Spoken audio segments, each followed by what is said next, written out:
ये एपिसोड भी स्टार्ट होता है बिल्कुल उसी सीन से जहाँ पर हम देखते हैं कि होस्ट सभी गेस्ट के साथ फैंग को इंट्रोड्यूस करवाती है। जैसे ही होस्ट ये कहती है तो वहाँ पर मौजूद जितनी भी लाइट्स और ड्रोन कैमरास थे वो सभी फैंग की तरफ हो जाते हैं, जिस वजह से फैंग वहाँ पर बड़ी सी स्क्रीन पर आता है। अब हम देखते हैं कि ये सारी सेरेमनी फैंग की फैमिली भी घर में बैठकर टीवी पर देख रही थी और यहाँ पर यूजिन भी आई होती है। फैंग को स्क्रीन पर देखकर फैंग की मदर इमोशनल हो जाती है और कहती है फाइनली लुवो फैंग सबके सामने अपीयर हो गया। ये देखकर हुआ कहता है कि ब्रदर ने उस साल जो हलफ लिया था वो पूरा करके दिखा दिया और अब मुझे भी पीछे नहीं रहना है, मुझे भी कुछ ना कुछ करके जरूर दिखाना है। अब हम फैंग के फादर को देखते हैं जो कि फैंग को स्क्रीन पर देखकर बहुत ही ज्यादा खुश हो जाते हैं और वो इतने ज्यादा खुश हो जाते हैं कि वो अपनी व्हील चेयर से उठकर टीवी के सामने चले जाते हैं और वहां पर फैंग को चेयर करते हुए कहते हैं ये मेरा बेटा है लुवो फैंग, फाइनली ये सबके सामने आ ही गया और एक बहुत ही बड़ा ऑफिसर बन गया। फैंग के फादर को व्हील चेयर से उठकर चलते हुए देखकर फैंग की मदर बहुत ही ज्यादा खुश हो जाती है। हुआ कहता है फादर अब आप चल फिर सकते हैं। दोस्तों अगर आपको याद नहीं है तो मैं आपको बता दूं कि ये सब इतने ज्यादा खुश क्यों हो रहे हैं। ये सब इसलिए खुश हो रहे हैं क्योंकि फैंग के फादर व्हील चेयर के अलावा चल फिर नहीं सकते थे, क्योंकि ली और वेनिना ने फैंग के फादर पर जो अटैक करवाया था उस वजह से फैंग के फादर की लेग्स पैरालाइज हो गई थी और ये अपने पैरों पर चल फिर नहीं सकते थे। लेकिन अब फैंग को इतनी ज्यादा हाई पोजीशन पर देखकर फैंग के फादर बहुत ही ज्यादा खुश हो गए, इसीलिए वो खुशी के मारे अब अपनी व्हील चेयर से उठ गए और अब वो अपने पैरों पर चल फिर सकते हैं। इसीलिए फैंग की फैमिली इतनी ज्यादा खुश हो रही है।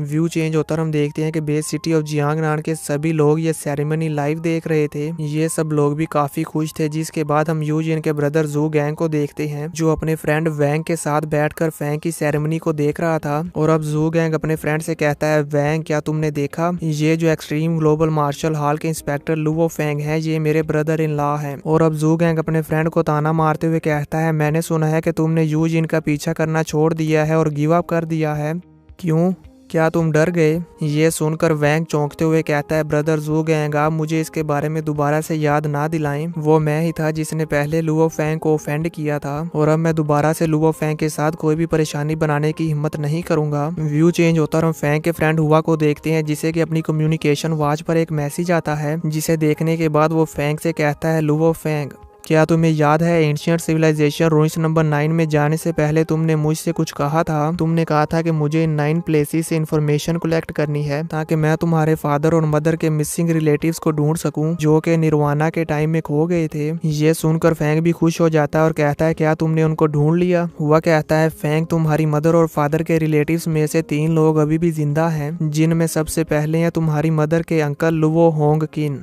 और उसका बेटा टैंग चैन और एक और भी है वो तुम्हारी मदर की कजन है जिनका नाम है गोंग जिन हुआ। इन सब की इन्फॉर्मेशन मैं तुम्हें सेंड कर दूंगा। ये सुनकर फैंग काफी खुश हो जाता है और हुआ के कंधे पर हाथ रखते हुए कहता है तुमने बहुत ही अच्छा काम किया, इसके लिए तुम्हारा बहुत बहुत शुक्रिया। फिर हम सेरेमनी की होस्ट को देखते हैं जो कि सभी गेस्ट से कहती है अब ये इस सेरेमनी का सबसे इम्पोर्टेंट मूवमेंट है। जिसके बाद वो कहती है एल्डर लुवो फैंग आगे बढ़े और स्टेज पर आ जाएं। अब हम देखते हैं कि एल्डर लुवो फैंग और हाल लीडर दोनों ही स्टेज पर आ जाते हैं। जैसे ही लीडर होंग फैंग को देखते हैं तो वो ये देखकर हैरान हो जाते हैं और फैंग से कहते हैं लुवो फैंग क्या तुमने ब्रेक थ्रू कर लिया।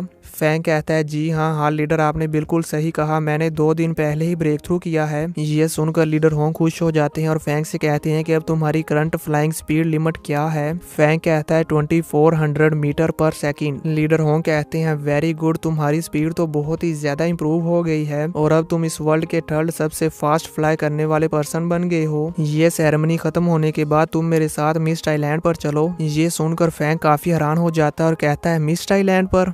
लीडर होंग कहते हैं कि हम इसके बारे में बाद में बात करेंगे, अभी के लिए हम इस इवेंट को पहले खत्म कर लें। अब लीडर होंग ऑफिशियली फैंग को एक्सट्रीम मार्शल हॉल के 6th इंस्पेक्टर की पोजीशन दे देते हैं और 6th इंस्पेक्टर के तौर पर एक बैच देते हैं जिसे फैंग एक्सेप्ट कर लेता है और इसी के साथ ये सेरेमनी खत्म हो जाती है। अब व्यू चेंज होता और हम देखते हैं कि लीडर होंग और Fang extreme martial hall headquarters में लीडर होंग के रूम में बैठे होते हैं, जहाँ पर लीडर होंग फैंग से कहते हैं कि मैंने तुम्हें एक बार बताया था ये extreme global martial hall headquarters की बिल्डिंग एक्चुअली में एक स्पेसशिप है।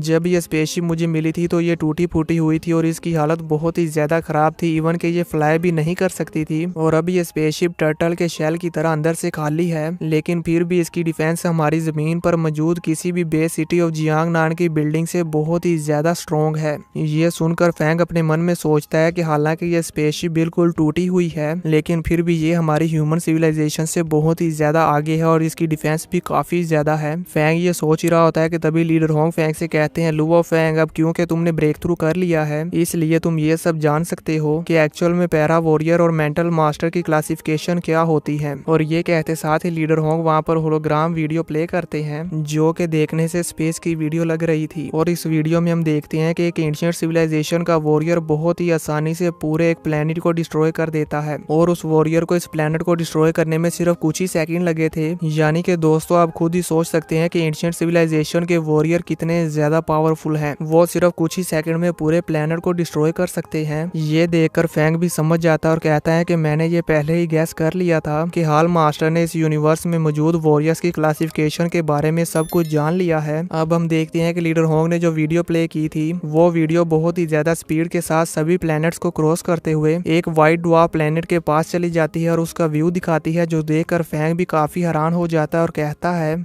ये लीडर होंग फैंग को बताते हैं कि ये व्हाइट ड्वार्फ प्लेनेट है और ये जो वीडियो हम देख रहे हैं ये इसी स्पेसशिप की रिकॉर्ड की गई यूनिवर्स वॉरियर्स की बैटल की वीडियो है। ये जो व्हाइट ड्वार्फ नाम का प्लेनेट हम अपने सामने देख रहे हैं इसकी ग्रेविटी हमारी अर्थ से 300 मिलियन टाइम्स ज्यादा है, लेकिन फिर भी वहाँ के लोग बहुत ही आसानी से जमीन पर चल फिर रहे हैं जैसे कि हम लोग यहाँ पर अर्थ पर चलते हैं। शायद यही वजह है कि वहाँ के लोग इतने ज्यादा पावरफुल है क्योंकि वो जिस प्लेनेट पर रहते हैं वहाँ की ग्रेविटी बहुत ही ज्यादा है और इसी वजह से उन लोगों की पावर इतनी ज्यादा है कि वो अपने एक पंच को यूज करते हुए पूरे प्लेनेट को डिस्ट्रॉय कर सकते हैं। यानी कि दोस्तों आप खुद ही सोच सकते हैं कि उस प्लेनेट की ग्रेविटी हमारी इस अर्थ से 300 मिलियन टाइम्स ज्यादा है और अगर ऐसी जगह पर लीडर होंग या फैंग चला जाए तो वहाँ पर तो ये लोग अपने पैरों पर खड़े भी नहीं हो पाएंगे। इवन कि अगर ये वहाँ पर चले गए तो इनकी चटनी बन जाएगी और इनकी हड्डियों का चूरा बन जाएगा। तो आप खुद ही सोच सकते हैं कि वो लोग कितने ज्यादा पावरफुल होंगे जो कि उस प्लेनेट पर रहते हैं। इसी के साथ ये एपिसोड खत्म हो जाता है।